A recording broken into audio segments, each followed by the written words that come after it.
Welcome to our podcast, Chai and Champagne. We are two millennial moms building businesses, and here we talk about business, motherhood, and everything in between.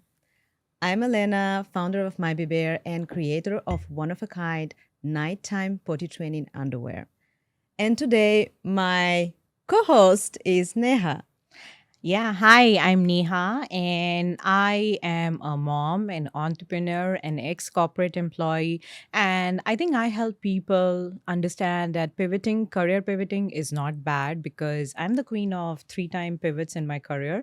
And right now, I'm building my first business, CPG business here in sunny Miami, which is a clean baby skincare line. So I'm excited. Let's proceed, Alina. Let's proceed. Cheers. Time we talked about how to validate your business idea and how to have business ideas if you don't have already any. And today we're going to talk about business plan, budgeting, and prototyping. And I'm very bad student on that. My business plan was not up to a level when I started. So I wanted to know what about you? Like, how did you do your business plan? How it was, how hard it was, and what exactly you put into it? I have done MBA and I come from an MBA background where we were taught to Mm, write business plans like it's some thesis. But when I started my own lucky you business, are. that's one of the core things they teach you in MBA, right? How to write a business plan, at least in my time. But when I started my own business, I was very clear that it's going to be a one page document, which is going to be the most simple document to understand. So I made a one page of my business, and the things that I wrote in that were very basic. What is the problem I am solving? Who's going to be my target audience? What's going to be my model? Like where I'm going to sell my product on marketplaces, at retail stores, and basically what is going to be the budget and everything. But a typical business plan, if you go by the books, it requires an elaborate planning, things like mission vision statement, your competitor, your SWOT analysis, and couple of other things. But yeah, I think for entrepreneurs, the key here is to just not get into those, I would say, get bureaucratic with all the documents. I think the time spent on field is more important than spent on doing operations, which having said that, operations are very important. I am not taking away the fact that housekeeping and operations are not important, but I feel that a simple statement, a simple explanation of what your business is, how are you planning to solve the problem, where are you planning to sell your products, what's going to be the MRP of your product. I think these are the things that you need to identify. And because these things are something that will help you to understand and break down the DNA of your product better. What do you feel, Alina? How did you go about it? I completely agree with you that your business plan is a must, but it should not be overcomplicated. Yes. Because here is the thing that I realized also that from when you start to once you start to execute, your business plan will change so Yeah. many times. Yeah. Because I remember when I started and I was provided the template, like I was part of this accelerator program, and they provided me like a 15-page of a business plan with all of this analysis and all of this, like how you're going to Jargons, sell right? it. Those marketing jargons, fancy. Exactly. Yeah. And it's not only the jargons, but all of this information that I had to fill out. And the problem for me was I didn't have lots of this Mm. information. And it was lots of guessing game. Yeah. So I started it, I got discouraged, and then I just did a one pager with things that I thought were the must in my Mm. field is first of all, of course, to understand the Mm. budget that I need to pour into my business to start it. And then analysis of my competitors and to see what exactly they are missing in the products that are already available on the market. And also understanding more my target customer. But it was not this extensive document that I had. And actually, it shifted a lot. And I think before you get into your MVP product, which stands for minimum viable product, and your prototype that you start to test on your target customers, you don't really know exactly your marketing strategy. You know the sense of it, you have an idea of it. But once you start to market it, really, once you start to test it, this is where you really understand what is the price that your target audience is ready to put into your product, what is the real cost of your product, because we're thinking about the cost what is manufacturer providing to you, Mm. but it's not only that. There are so many other costs like marketing and all of the expo that you need to do, which also gets into the marketing and ads and the shipping cost and all of those costs that you maybe not anticipated during the business plan, they adding up. And also the way that you're marketing. I remember I was thinking that I will market a lot through TikTok shop is huge. TikTok Yeah. shop is huge, but one of the problem, for instance, that I faced for the TikTok is I am in the market of potty training and bedwetting underwear, and it's very restricted market because there are kids involved. Yeah. Because I think in the past there were some people who kind of abusing of the rules and probably were featuring kids not in the appropriate way. So every time you use some hashtags which related to my niche, which is potty training, for instance, it might be blocked. So this is one of the things that I realized, and I started to pivot and try to do it differently. So I pivoted a lot, even my marketing strategy, from my first one pager business plan to what I have now, because I realized that there are so many things that we cannot anticipate until we start sampling and going towards the crowd and saying, this is the product I have. Like, how do you think I need to sell it?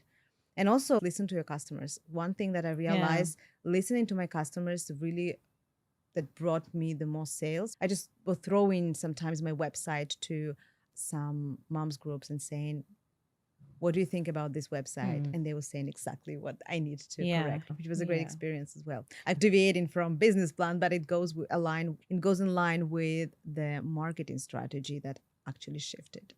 So yeah, this was the way that I did my business plan. At the beginning, I did really one pager. And once I started to sell, this is where I did a nice business plan with real numbers of market value, of the market volume, of opportunities, and my marketing strategy as well, and the budget for the marketing, budget for operations, budget for logistics, budget for everything. And it happened pretty recently. I think it happened 6 months ago only, even though I launched my product like in March. And my first business plan, I think it's dated like July 2024. So it took me like a 1 year almost. It was a journey. No, I totally agree with it. And something similar happened to me also, because that once I started to launch my product, I completely went on a different journey. I started to launch as an Ayurvedic brand, Yeah. and then I completely made a 360-degree pivot. So that also changed my business plan. And that will happen to a lot of people, because you start with an idea, and as you start to delve deeper, you understand it's not maybe the best idea, and you need to pivot. And never ever be scared to pivot. I think I wasn't. In the beginning, it hit me a bit that I've been working on it for months. Now pivoting sounds really strange, but I'm glad I did it, because now I have much more clarity about what my product is going to be, what is my product roadmap, how is the vision, how I'm going to launch it. And yeah, there are a couple of things that you're not clear. Like, having a business plan is okay, you have the recipe. Okay, you have a recipe for a dish. It's great, but it might not actually look when you start actually making it. So I think business plan, you need to adjust, constantly fine tune as you go along. Like for pricing depends on a lot of factors, especially for my skincare. It depends on the minimum MOQs. It depends, like I had an idea, I wanted to be an affordable product, and affordable for me is maybe I was thinking in the range of 10 to 15 or $18, because I feel that's the most comfortable price factor wherein parents feel okay or justified to spend on their kids. But then I realized that it's not me. I cannot decide the product on whims There's and so many fancies. There's factors so many around. factors into it.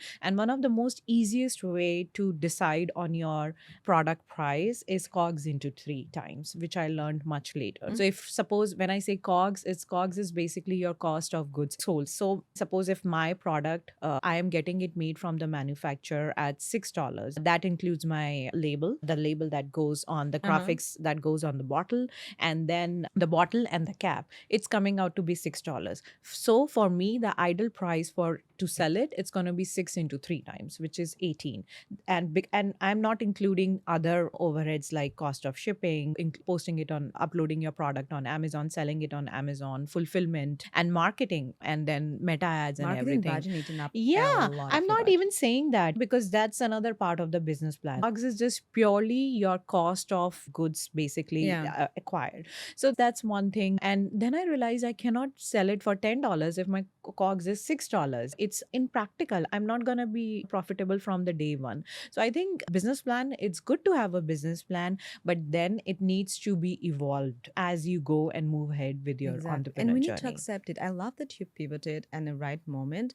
And it's normal. There are so many founders that start with one business, but actually ending up doing completely different thing. Yeah. And it is normal. I think this is kind of part of the business journey. We all have an idea, but then the reality shows us differently. And we need to listen to the voices of the reality and pivot in the right moment and find real our way.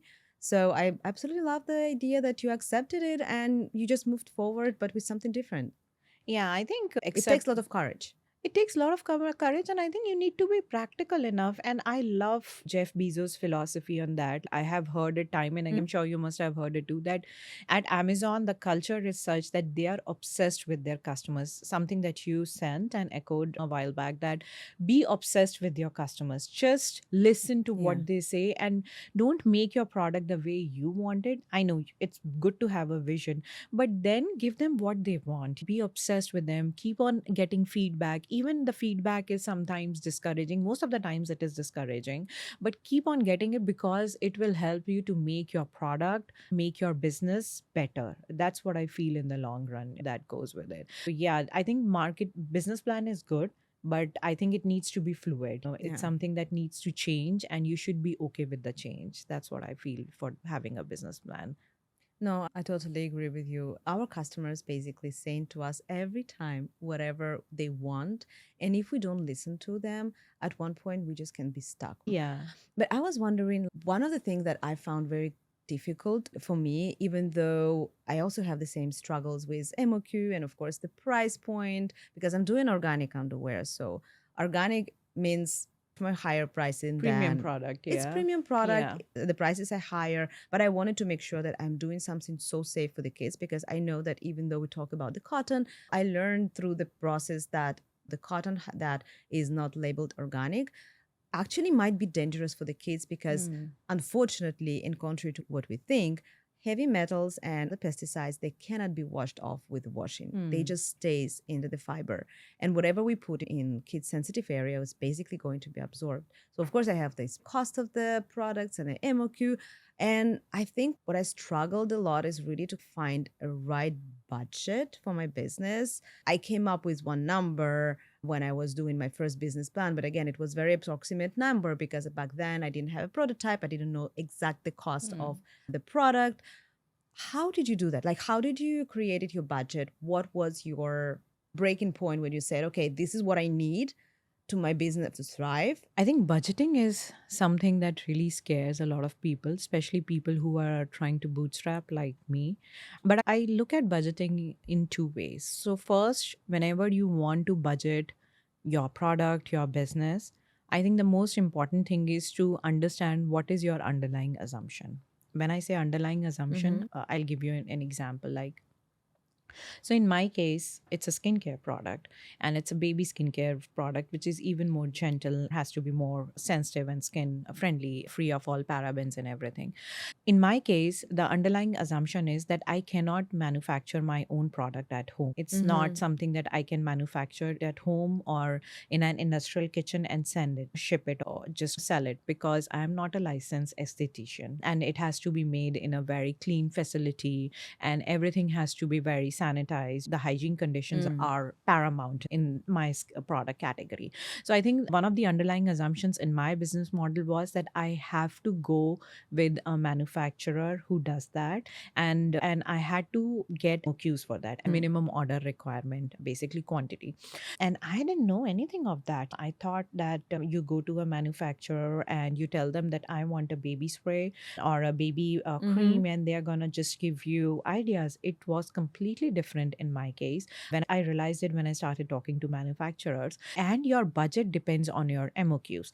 There is another caveat in this whole process, which is white label manufacturing. What is white labeling then? Yes. So white label manufacturing are like the pre-made formulas, which are there with the manufacturers. They have been tested and made by the manufacturers, the lab, of course, and they are pre-made. So basically, it's not a custom formulation. There is no right. Anybody can go and ask for that. Oh, I want this cream, baby lotion to be launched, and they would have a white label. Mm. So I can just get that done. I'll give them order, and they would give it to me in 4 weeks, and I could sell it as brand A. Then you could go the next week and say, I want the same moisturizer, and they will fulfill your order also, and you can start selling it under brand B. Wow. So basically, there are no legal rights to that formulation. So it's There is basically no like the same cream that been under the different brands. Exactly. Okay. There is no Wow. exclusivity, and there are much cheaper. And every manufacturer wants you to go for white label manufacturing because that's been already tried and tested, and they have already worked on that formulation in the lab. And the production process is much easier. You don't have to get any certifications done because that's already done by the manufacturer itself. So that saves on cost and time. Versus custom formulation, which I wanted to do, it's like a completely different process. So custom formulation is done from the scratch, wherein you will basically direct the whole process. You will tell the formulator that I want these ingredients to be in my product. I want the base of this ingredient. I want this percentage of this chemical. So basically, you are basically the captain of the ship, the creator, without actually being doing it. And then they iterate it. Then they send you the samples. You tell them, you give them their feedback back, telling them, I don't like the smell of it. I don't like it. It's dry on my skin or whatever. And then they iterate, build up from there. And then you finally, it's gone for stability testing. They keep it in the oven for 2-3 months. They do stability testing, whether it stands the test of time. Then you have to pay for the certifications, depends on the number of certifications you want. And usually they're so yes, expensive. they're so expensive. Every certification for skincare product costs up to 3,000, 5K, like $5,000. So whether it's pediatrician recommended, it's eczema association recommended, it's dermatologist recommended, you can get 10 certifications if you have the budget. So the underlying assumptions I'm telling about my business model. And I wasn't aware of any of such. The more I started talking to deal with the manufacturers, I realized that this is something which is an assumption and I cannot control it. When I say assumption, that something which is external and I do not have control of it. So for me, budget is something, this is my underlying assumption and I cannot control it because it's completely depends on the manufacturer, the timeline, the certifications, and the MOQ also. And another thing, and for custom formulation, MOQs are usually high because they are making it from the scratch. So I have been shot down by so many manufacturers just because I wanted to do custom formulation. And usually the MOQs for custom formulation is 10,000 units, which is a very big number for somebody like me who's when just starting up. Yeah. Like I'm, first of all, 10,000 units costs like a bomb amount of money to place and fulfill that order. And then the pressure of selling those 10,000 units. Perishable, right? Yeah, they're perishable. It's not something that sits in my closet or in my warehouse for 5 years and it's going to be fine. 1 year, 1.5 years max, right?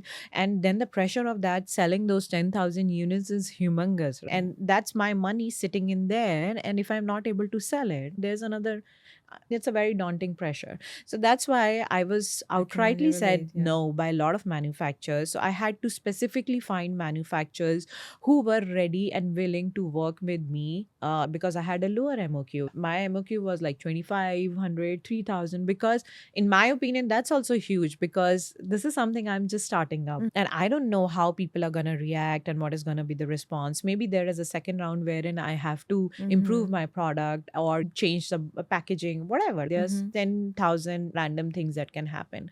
So that was there. But the thing with lower MOQs is that the prices go high. So if you place an order for 10,000 units versus if you place an order for 2,500 units or 2,000 units, the price is going to be significantly different. Yeah, you understand that. I fully understand that. Yeah, so that's what I mean. Which is logical at the same time, but it's yes. They are making something from the scratch, but then the costs are going to be high because MOQs are lower. So it's like I would say it's a symphony in place, but it's a very distorted symphony of sorts. Yes, this is the assumption. So my budget in my business is something which is completely driven by these factors. MOQ, custom formulation, certifications, and labeling. What kind of labeling I want, what kind of packaging I want. If I want a completely different packaging, like a bottle made from me from the scratch, again the MOQs are 10,000 units. Versus if I want a bottle like a Cosmo Proof bottle, which already exists in the market, put my own label and sell it. Yeah, MOQs are pretty good for that. So yeah, it is one underlying assumption that I had to take into account, and my budget hugely dependent on it. The second is, I think, from the business perspective, you need to decide how much is the equity versus debt ratio you are comfortable with. Are you comfortable with taking a loan and then starting your business? I know a lot of people do that. They put their maybe house up for loan or whatever, and I feel that's a very courageous way to do it. You have to be very I that think your idea I am flies. a risk taker, but I am also like a moderate risk taker. Like I would never put my house up on loan as an investment for my business. So I think I am not. I think I'm a balanced risk taker, I would say. So, but if you are okay with that kind of equity, like if that kind of arrangement, that's fine. But for me, I think equity mattered more. So I wanted to fund it completely from my own savings. So I had this. But it's also a risk because you understand that this is something Yeah. that you're taking from your own Yes. pocket, like Yeah. throw in there, and you don't know how it Yeah. like how So it goes. before I even planned of getting into this murky waters of entrepreneurship and business, I saved all my year's salary for this business. I didn't spend it on anything. It was just in my high yield savings account. And Okay. because I had a vision and I wanted to save it for that. Instead of breaking my savings and kind of or selling our shares or something like that, I thought, let me just save it for an year and then go Smart. into that. Very So smart. that's what I think you need to understand, what's your debt versus equity ratio is going to look like. What about you? How did you plan about your budgeting? First of all, I'm very scrappy business owner. Most of us are. Most of us Most are. of us are. Yeah. And I just realized that Yeah. like And more I and think there more. is a beauty in it. But I think you cannot do otherwise when you're bootstrapping. I know that a lot of founders, when they have investors, they can afford more. But when you're bootstrapping, it's your own pocket that is paying for everything. And you need to be very scrappy with everything you do. At one point, of course, you need to put money and you need to think big and view bigger picture. But until the point, you need to be very scrappy of what you are doing because it's very easy. It is extremely easy to spend money, thousands and thousands of dollars to marketing agencies, meta ads, and not all of them perform and not all Yeah. of them will give you the outcome. So my budget, I what I said at the beginning is true.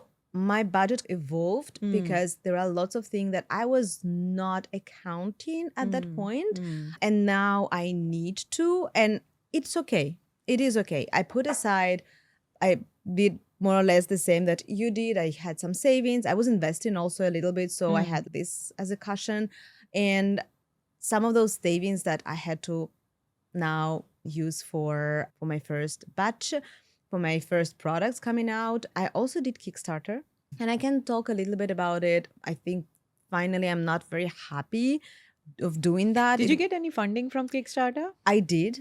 I actually my company get fully funded, but I didn't put that much of the strategy into it. And also I realized that my kind of product is not suitable for the Kickstarter. Why do you think so? Kickstarter is an amazing tool for the products that you may need in the future, but you don't need them now. It's a great platform for gadgets and for Apps. the products that it's cool to have, but you don't need them urgently now. Give an example. A portable speaker or a nice clock, like nice watch or a book now. My product is a potty training underwear. You need it now.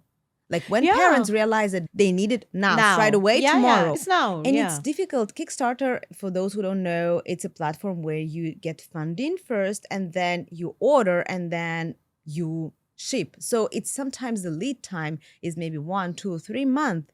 So when people go to the Kickstarter and they're like, okay, I need now potty training underwear because I am potty training my child, but the potty training underwear will arrive in 3 months. No, thank you. I'll and be I done by understand that them. time. Yeah. They're done. It's not the product that you are willing to wait for months. Probably it never happens because unfortunately there are also a lot of Kickstarter projects that never happen because Yeah. either they never reached the goal or either there was something happening with manufacturing or anything and they're either delayed or they just never happened for whatever reasons. Mm. So it was a very hectic journey for me back then for like getting more traction on the Kickstarter. And I think this is one of the reasons that I kind of regret doing that, because I realized at the late stage, even though I got funded, that it was not suitable platform to launch my business. And it's a learning curve. It's a learning curve. And the great thing is that I learned that I have so many very supportive friends and a family, and even random people that I met. They just leaned in and yeah, they just helped me to go towards my goals. I have a hypothetical question for you. So, if not Kickstarter, how would you have launched your product? If Kickstarter didn't happen, how would you have, like today, when you are like much Uh-huh. more wiser and smarter for your business, how would you have launched? I think now I actually fine tune a little bit more my product, and I realized that my product is not only potty training but especially bedwetting underwear, which is very silly because I invented it to help my daughter to go through bedwetting, Bedding, and yeah. then I decided to open it for also potty training, which is true, it can be used for the both, but in reality my target audience is kids who are going through nighttime potty training. That's what I used your product exactly, for, yeah, for my or daughter. Yeah. bedwetting. And if I was marketing from the beginning my product as nighttime training product, I would still go on Kickstarter. It's a good, great tool. It also a good marketing tool to raise awareness around your product. But you need to also understand you need to pour a little bit of more money into that, because I would think in Kickstarter is just to help you fund your business. Unfortunately, it was true in 2016, but it's not true in 2025, because now Kickstarter is a huge thing. It's a huge platform with lots of projects launching every single day. And if you want to be successful, you need to first pour money into the marketing, into the ads, in order to get some awareness around your project and in order to get real great traction around it. You need to spend money on a good video. You need to spend money on the good photos, work a lot on the page layout.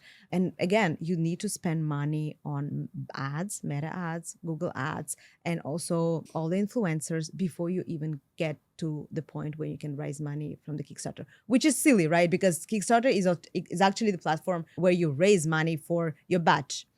You know what this reminds Uh-huh. me of? This reminds me of the process of winning an Oscar. If last year, I think last year, the movie that won the Oscar, the budget of them spending on Oscar was more than spending on the movie. And they won the Oscar because it was a massive budget. So I think this sounds Yeah. similar to what you were saying, that in order for the Kickstarter to Yeah. give you the required traction, you need to spend, Spend on money. Kickstarter. So Exactly, which is hilarious. which is hilarious, And but it is what it ironical, is. yes. So we need to Yeah. account for that. And everyone who would love to go to the Kickstarter, this is the advice that I can give. Either you can leverage your social media yourself. And actually, I've read a lot of stories of some brands that they managed to leverage their social media themselves because they found this little trick that makes their videos viral. And thanks to that, they can drive really great marketing campaign for the Kickstarter without spending that much of the money. But if you haven't managed yet to find the trick, to find your secret sauce on the social media, unfortunately, you have to spend a lot on ads and influencers and people who can promote your product, and it costs. Yeah, I think if I would do it again, I would spend this money that I would otherwise allocate to the Kickstarter campaign to do events with moms groups. Yeah, community building. Community building. Yes. Building a community is so essential. It's something that I haven't realized before. And now I start doing that much more. But I think this is what I would have done. I would just come with my prototypes, just raise awareness in person, would go to the parks, just raise awareness through that and launch the pre-orders when my shipment is almost there. Yeah. So that people can order and in 2 weeks, maybe in 1 or 2 weeks, they will get the product in their hands. So this is what I would do now if I were to launch again. Mom groups. Yeah, I think I have a similar idea for my launch too. I have nothing against Kickstarter. I think I have this idea in my mind that I want to do a event like wherein I just call the sweetest mommies, local mommies in Yeah. Miami whom I know and who have been like my biggest strength and who have been really like have I will seen come. me grow. Of course, you're like my VIP, VVIP, the number one on the list. But yeah, I know who have been so supportive throughout Yeah. my journey and who I have connected well in last 1 year. I would just call them, do a brunch, like just hang out with them, show my product and just chit chat, not even sell them, just show my product, demonstrate, and just ask them like, and be critically Exactly. honest, like whether you think that it's a good idea, do you want anything for me to change or something like that. I think that's what, and have a good time. Have, because this is the thing, I would have worked so hard for it to launch. Mm-hmm. So I just want to enjoy those couple of hours that finally that I have that product, my baby in my hand. That's what I want to do when I have my product physically in my hand. And I think a lot of community building that you are talking, I see you doing. Like I know on the weekend, how many fairs you were at, Elena? 4, 5. Actually, 3 because one of them I just canceled it. Like I have to tell you this, every weekend this girl is at some fair with her product, with her whole thing, with her setup, and she is there demonstrating her product, meeting mommies everywhere and talking to mommies, explaining about your product, showcasing your product. And then her family also joins in to support. Sometimes she sends me also to come. I sometimes join in, sometimes I'm not. But this lady is relentless. Like she is. I think you're You're doing going it. to make me cry. No, you're doing it Thank so beautifully. Like Thank I feel that, and it is exhausting. I get it. Like Yes, doing it it is. every weekend. And this is what people say, that being an entrepreneur is glamorous. No, being an entrepreneur is not glamorous at all. That is the most exhausting thing Mm. you're gonna do. There are no weekends. You cannot take an off if you have, and You you know, can't clock out. You can't you clock out of cannot it. clock out. Like you have to be there 24/7. And I think you are doing a fabulous job of community building, because you are actually connecting with moms. And I see you that, and not just promoting your own brands, I see your other, you're helping out other moms also and being present for when they need help and Mm. support with. So yeah, I think community building is the way to go, and this is what even I plan to do when I finally get my product. Maybe I'll have a cute little event, We Yes, hopefully. we will definitely do something together. But thank you so much. Yes. It's very funny. I did 3 events this weekend. So yesterday I had one event. And of course, like when you go to this kind of events, you carry your tent, you carry your signage, everything. You carry it, you install it, and it's all the process. And at one point yesterday, it started to rain. So I was very glad that I had a tent, and it started to pour really heavily. And I was sitting under my tent, under the rain, thinking, a year ago, I was sitting in my office. I'm a lawyer, so I was working for a company doing contracts and compliance. I was sitting in my office with my high heels, all in a sweet location, all cozy with nice view. And I was like making good salary, Yeah. right? And now I'm sitting under the tent and there is a rain and no customers. And I barely made to cover my coffee purchase. And I felt myself much more happier than before. I feel so much fulfilled. Yeah. I'm doing something so meaningful. I'm building legacy for my kids. I'm Yeah. building heritage and legacy for myself. I'm doing this for parents who are struggling with potty training, bedwetting, and I see the spark in their eyes when they see the product. And it brings me much more joy than being in the office where I was in the middle of burnout and I was comfortable, but I was inside. And these products actually hit me very hard. No, I completely feel you. Even it's a relentless job 24/7, but I don't feel that I am tired. Like I want to take a break. Like with corporate, there is another side. How do you deal with the stress and anxiety that comes with your corporate job? You shop more, you collect more things, you go on Exactly. vacations. This past year, I haven't been on a single vacation, like except few here and there road trips. And two things, because I didn't feel the need to disconnect. I didn't feel burnt out. And secondly, I had no money.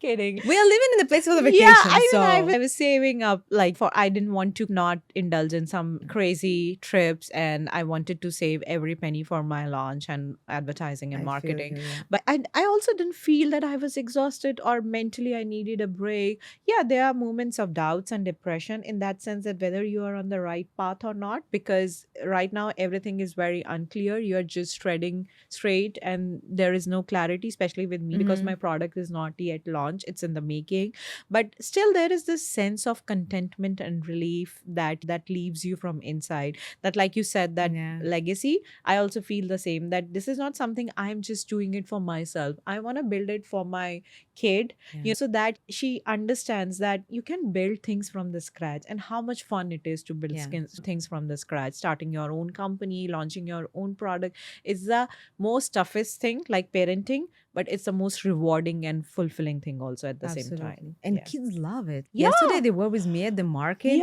Yeah. they were pitching. That's training 101 right on the ground. And they Yeah. become envisionaries when they grow up. And they know that there is other way, that Yeah. if at one point that they are not happy in their lives, I don't know if they will choose corporate or if Yeah. they will choose entrepreneurship, it will be their decision.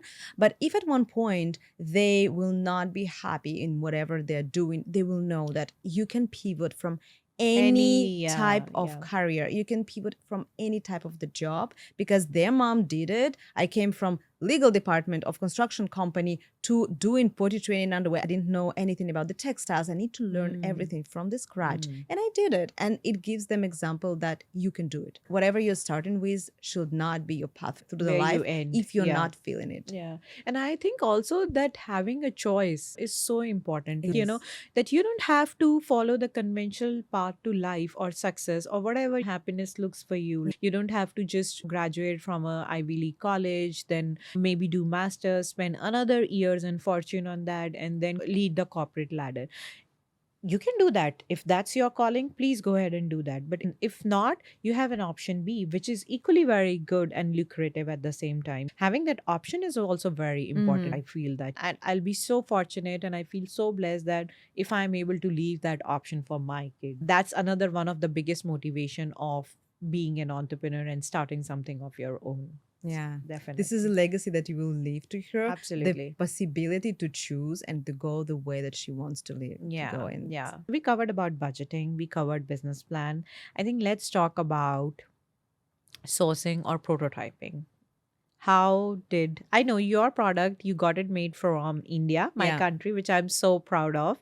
I was so happy when I got to know. But how did you decide on your manufacturer? I had a long, exhaustive process, which I'm Yeah. going to share. But I would like you to go first and tell how did you decide on getting your product made from India? Mumbai, right? Yes, they are near Mumbai, but I think long and exhausting process is the path for every entrepreneur that wants their product to be up to a level, because it's very easy to source from known platforms like Alibaba and so on, but to find your real manufacturer that will feel your product, that will do the quality that you want, is a different path. Again, custom manufacturing, right? Yes, it's a white custom label versus manufacturer. On Alibaba, you can find it. And actually, I started with Alibaba.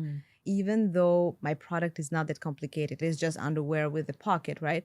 But at the same time, it took me almost 9 months, even if not more, to find a manufacturer. I started with Alibaba because everyone is starting with Alibaba at some point. Yeah, that's it's the the holy easiest grail. way. Yep.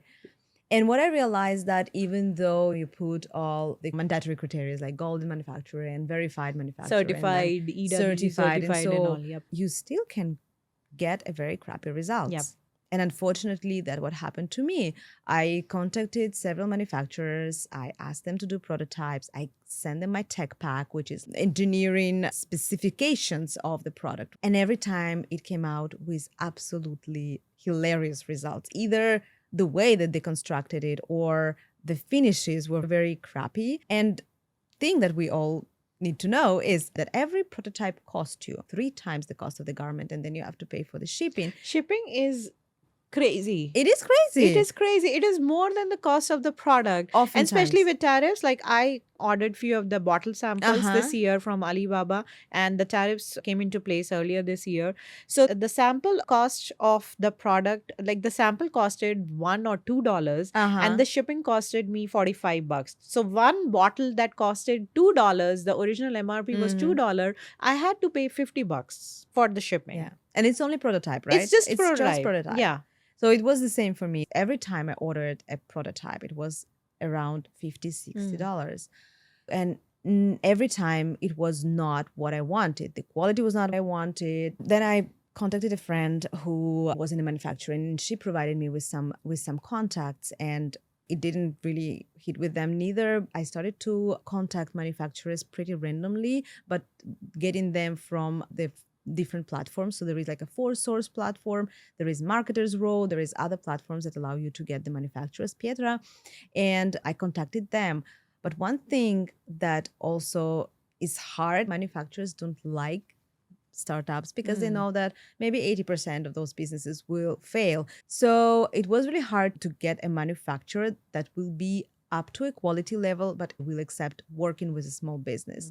And I decided to do actually reverse engineering. I was thinking, instead of just throwing spaghetti into the walls and sending everyone requests for sampling, let me go and see the brands that I like that do baby outfits. And then once I see the quality of the fabric, the quality of the finishes, let me contact their manufacturer. And this is what I did. I went to a few shops in Miami and I just looked for organic baby brands. And I noted them. I found their manufacturer and I found few manufacturers of those brands and contacted them. And I said, hi, I'm a small business. I'm just starting. I know that you work with small businesses. And I just asked them, what is your MOQ? Will you accept working with a small business? What are your delivery timelines? What is your production timelines?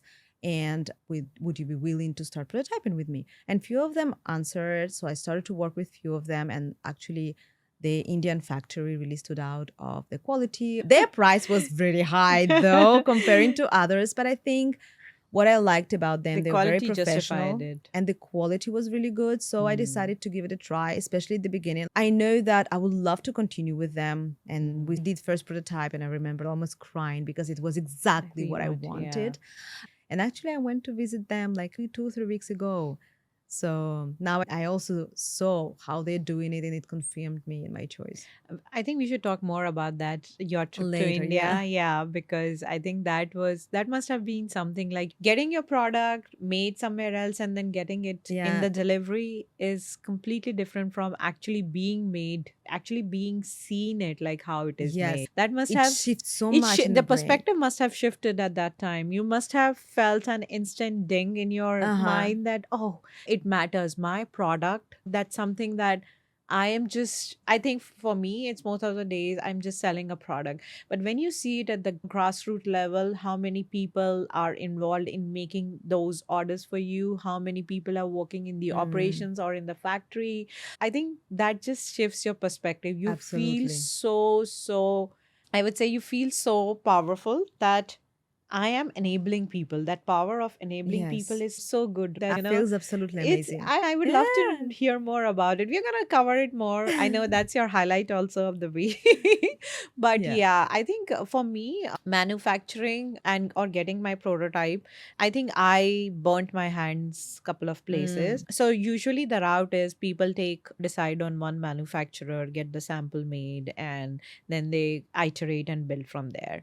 The kind of perfectionist I am, which is not a good thing, I am not boasting, but I decided to make my product with two manufacturers. One was in India. I thought that was one of the initial meetings I took that formulator, and I really liked her approach, her role, the way she explained everything, and I thought that there is a vibe. And so I thought, okay, let's get the process started. And then I also reached out to manufacturers in Europe, in factories in France and other parts of Europe, because I also did a bit of reverse engineering and I did products and experimented with different emulsifiers, surfactants, and a lot of other substances in my kitchen also. And you have to educate yourself, whatever trade it is, you have to I learn the would love craft to of the see your trade. kitchen. Oh my God. I Like, have a whole yeah. shelf. And sometimes when Your I lab, get into kitchen that lab. mode, yeah, I get into that because it was a learning curve for me Yeah. also. Like you said, that you had to educate yourself. Even I had to educate myself. I had no idea what is an emulsifier. I had no idea what is a surfactant. I had no idea what are good preservatives, what's a good versus a bad preservative.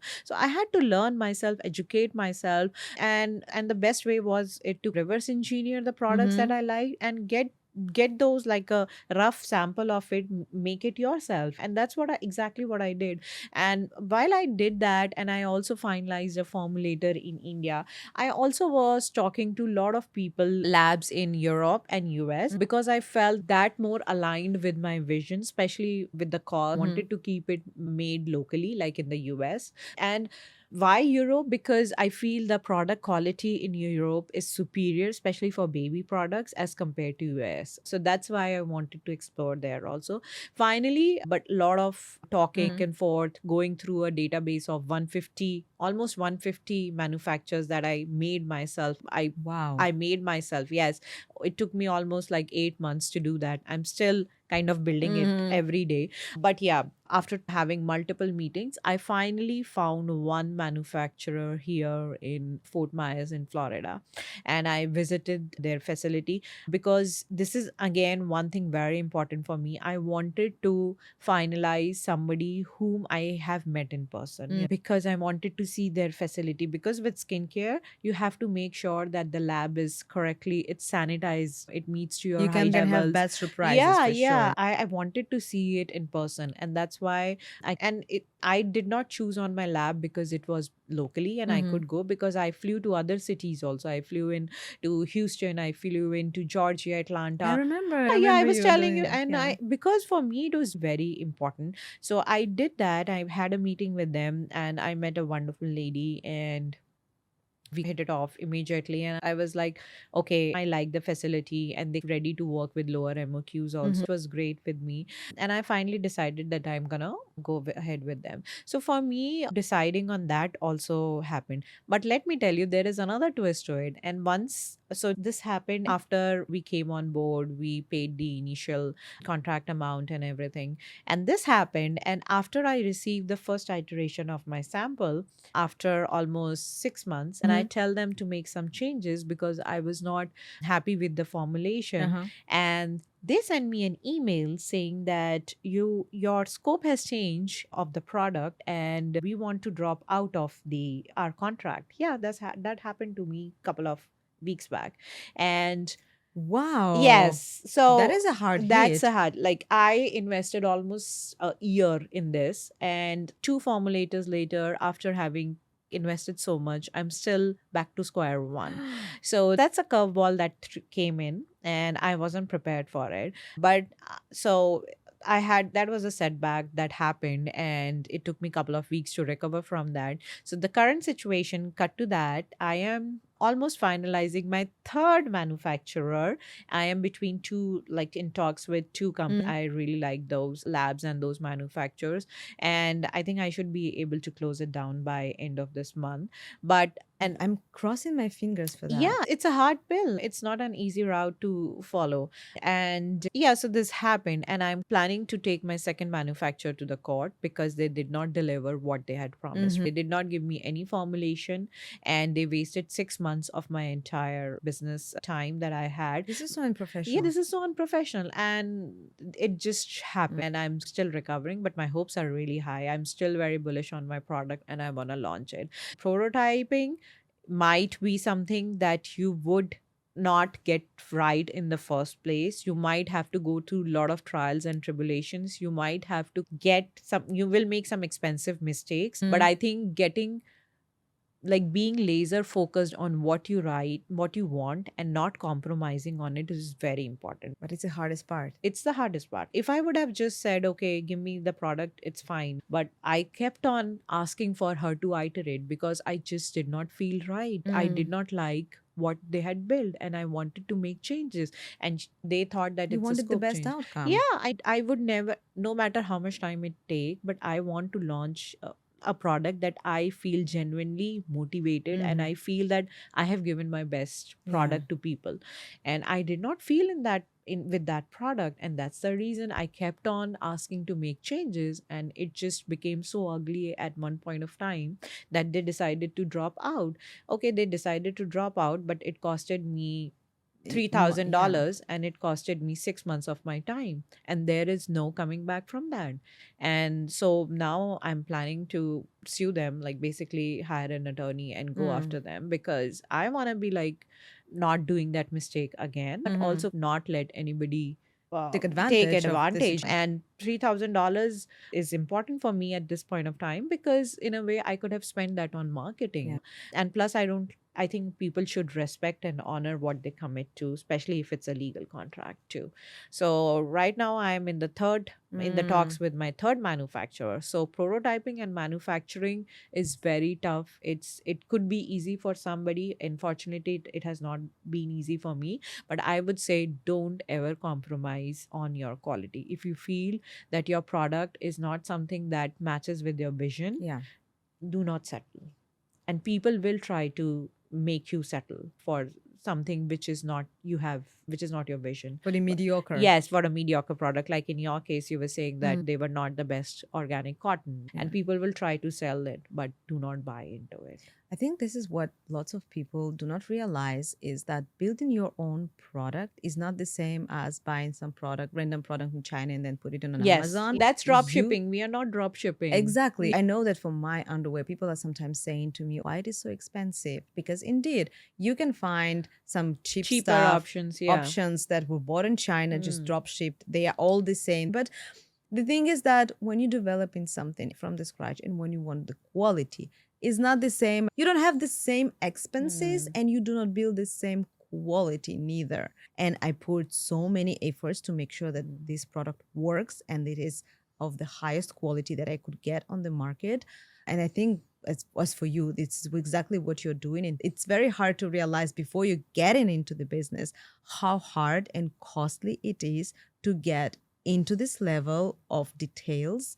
And every mistake's cost. Like I have Yeah. made 2 mistakes in formulation, and it has costed me time and money. It's not just money, it has costed me time also. That's I fair. take every learning, every failure as a learning. So now I'm know. more laser focused. So this is another learning that I learned, that you need to get in the sample first, see what they can deliver, and then get into a contract. So with my third manufacturers, I'm in talks with 2 companies, and I've already gotten a sample of both of them, and I'm testing it out. And whoever, then I'm going to finalize the one that I like.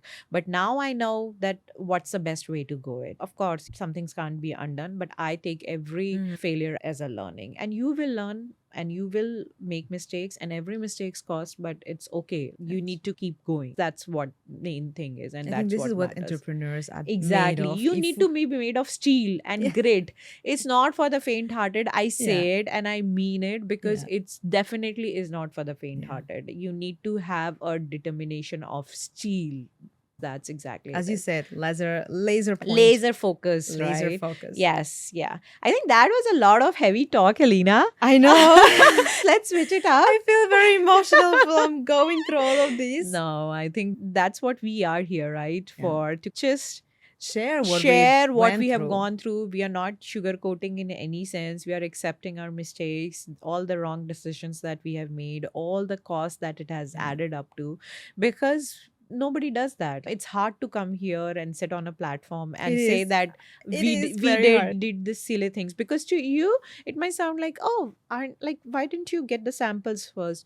When you actually get into that murky water, then you realize that you know how difficult it is to swim when you can't did so see. many mistakes, which cost me a lot. So Yeah. I totally understand that. Yeah. By the way, we are planning an episode of the fuck up episode, right? Wherein we will just talk about all the mistakes that we have done so far, and the list is exhaustive. So we should do that soon. I will be so ashamed. But yeah, we need to do that because it's true. Lots of, like, we see on the social media, lots of those entrepreneurs being, as you said, sugar coated. They're so successful. They live in their dream life. And here is me with my tent in the markets trying to put the samples out. But I think because they never showed this part of their lives where they were going to the parks, showing their samples to the moms and being humble about everything. And we only see the part where their businesses are booming. So we need to be really transparent, even though it's hard, because it's hard. It's hard Accepting to your errors. mistakes in front of so many people on a platform like this is not easy. It's hard. I confirm. So, yeah, but I'm glad we are doing it, and we are doing it together. Exactly. Yeah. We're So, on the same anyways, switching on to some lighter moments. What's your highlight of the week? Let's talk about it. And okay, I can go first actually, because I'm actually go so first. excited and I won't shut up about it. So So I met Emma Grade. I love her, and yeah, I I met am her. jealous. I I am like know, I 100% know. jealous. She's the hero of all She's the amazing. mom on. She's Yeah. amazing, and she's such a sweetheart. I know she's a powerhouse because I have been following her journey for so long. I knew she is like no BS and very focused kind of Mm-hmm. person, and she's very strategic. She said that she's very strategic and intentional with her time, which is, by the way, my word of year 2026, intentional. But she, in person, she's the sweetest person. She had no time after the event, and but still she was like talking and trying to be as much as information she can share with people. Oh my god, I had the best experience meeting her. I met her at Art Basel, one of the Art Mm-hmm. Basel events, and she's a sweetheart. And intention is something that I am, the more I think about it, the more I lean towards it, Mm-hmm. because I think every step, everything that you do has to be done with intention. Yeah. And then only you. Otherwise, it doesn't make Otherwise, sense. it's It's not just, worth it. it's not worth it. It's just busy work. Things move when you set intention with it. And I think that was the most sweetest, most fun interaction with her. And I wanted to listen to her in person because I follow her podcast Mm. and I follow all her interviews, and to listen to her just like couple of inches from me and just talking about how she manages her time, how she has built such huge $1 million businesses. It was so empowering. As a solo entrepreneur, it's very isolating, Yeah. especially you understand that people do not understand your struggle. You think that they do not get it. But when you meet somebody who is at the end of the other side, who has Mm. already walked through that tunnel and who has seen the light, you feel so empowered and Yeah. enlightened that you can also do it. And she was the sweetest person. I think that kind of gave me a boost for another Yeah. couple of months until I see her again. But yeah, I think that was definitely my highlight. Like a What booster about shot. you? Booster shots. That No. was my vitamin C. What about your Uh, vitamin C? My vitamin C is that I went to see my manufacturer in Mm. India. We came to Mumbai, then we went to visit the factory where actually everything is produced. And then we went to see to a place called Indore. And apparently it's the cleanest Oh, it city is in India. Indore. Indore is Very such. I have beautiful. never been to Indore, but Yeah. Indore snacks are so popular, and I have had it. Like one of few of my friends Uh-huh. in college were from Indore, and they used to get those snacks whenever they travel. Oh my god, I still have that lingering taste in my mouth. Maybe I Really? could feel. Oh my god. There we went to see our cotton fields and also the factory when they do yarns and the fabrics, and going through the whole process, seeing the faces behind and listening to the stories and realizing how impactful your business is. Because when I started my company, I wanted to make sure that underwear is organic for only health benefits for the kids. But when I came there and I realized how huge impact of being certified organic cotton is on the life of every person in the production chain, it like empowers you so much. For instance, farmers was saying that when they were before doing conventional cotton, they had a lot of hives, eczema on their hands because they had to use pesticides. And now the only fertilizers they are using are very natural. So it's either leaves or something coming from the cow's poop. This is what they're using as a fertilizer. And it's very natural Which in is a way. natural and organic. Exactly. It's Yeah. organic, it's natural, but doesn't impact their health. Mm. And thing that I didn't realize is also they are paid better. And also I wanted to make sure that there is no child labor involved because unfortunately in textile industry there are a lot of child labor involved, and I work only with factories that are fair trade certified, so Mm. there is actually certifying commission coming and Mm. making sure that there is nothing like this that involved in these facilities, and this is so ethical Mm. and it's so important for me. And I also noticed, and for me as a woman it's very important, there are lots of women working there, including on a high supervision position, so they give this opportunity to women to grow and to thrive, and it feels like very uplifting to participating in all of this chain. That's my dream. I haven't traveled to Indore and those rural. We should do a trip Yeah. together because I come from Delhi NCR, which is very Cosmo, and whole my life I have lived Uh-huh. there. And but rural India, even I haven't seen that part of India, like how farmers are growing cotton and how I've never been to a cotton field in my life. So I'm so like sure it must be. So I'm so proud of you that you did Thank you. that, going at the grassroots level and seeing your product actually how it is Yeah, made how it is and made in who's Turkey. the person behind it.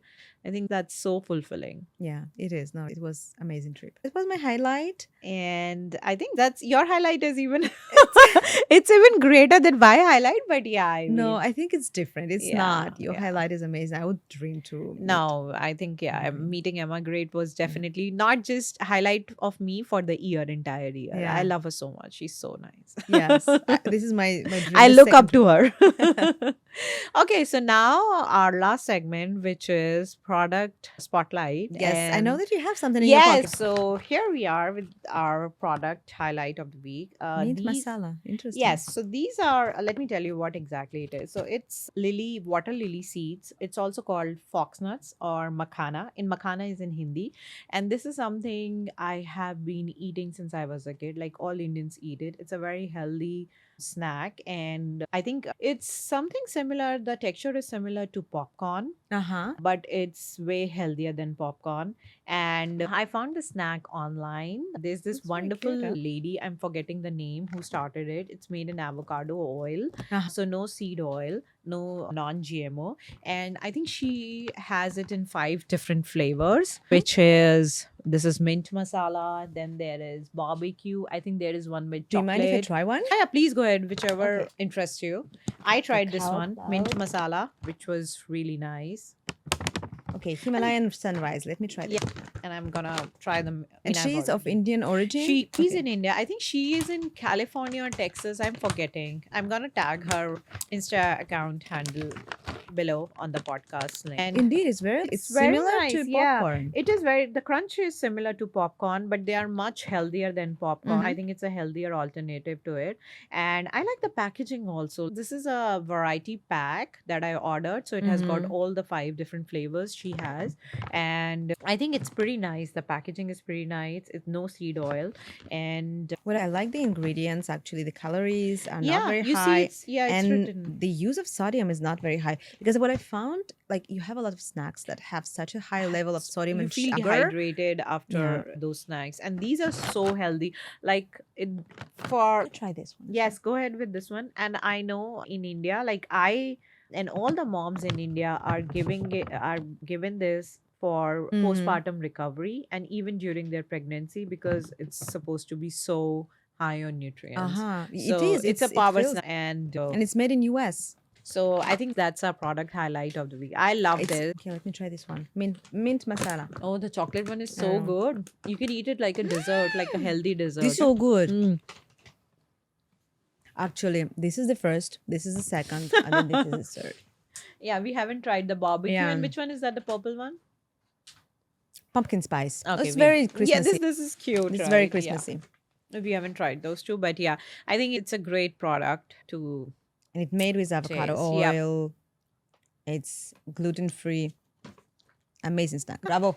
That's it for today. I think we covered a lot, right? Prototyping, budgeting, business plan, And some personal highlights. and some personal high and which low were lights. emotional. Yeah.